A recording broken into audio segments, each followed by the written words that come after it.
ኑ ለልጆቻችን ቀላልና የሚጣፍጥ ሳንዱች እንስራ። ሰላም ወዳጆቼ እንዴት ናችሁ? ዛሬ ይዤላችሁ የመጣሁት ለልጆች የሚሆን በቤታችን ውስጥ ልንሰራው የምንችል የሳንዱች አሰራር ነው። እንደ አያችሁት በቺክን ነው የጀመርኩት። የቺክን ሳንዱች ነው መስራት የምፈልገው። ቺክኔን ከትፍ ያለው ለቺክኑ ማጣፈጫ የሚሆነኝ ቁንዶ በርበሬ፣ ፐፐሪካ፣ ኦኒየን ፓውደር፣ ጋርሊክ ፓውደር እና ጨው ተጠቅሜያለሁ። ከዛ በኋላ አብሬ እንደዚህ ካዋሃድኩት በኋላ በፕላስቲክ ፎይል እንደዚህ እጠቀልለዋለሁ።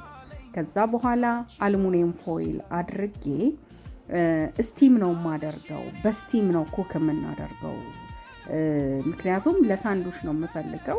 ልክ እንደ ቺክን ሶሴጅ እንዲሆንልኝ ነው የምፈልገው። እዚህ ጋር ድስቴን ውስጥ ውሃ ጨምሬያለሁ። በመቀጠል በአሉሚኒየም ፎይል የጠቀለልኩትን ቺክን ውስጥ አስገብቼዋለሁ።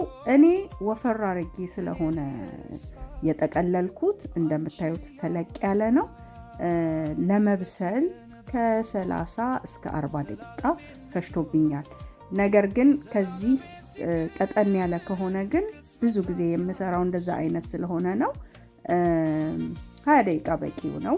ዳቦአችንን እናዘጋጃለን። ቆርጠን ያዘጋጀነውን የቺክን ሶሴጃችንን እዚህ ላይ እንጨምራለን። ኦኒየን፣ ቲማቲም እና ኬቻፕ፣ ማዮኔዝ፣ ሰላጣ፣ ዳቦ ቶስት አድርገን በተለይ ለቲን ኤጀሮች ይወዱታል። ወዳችኋለሁ። አመሰግናለሁ።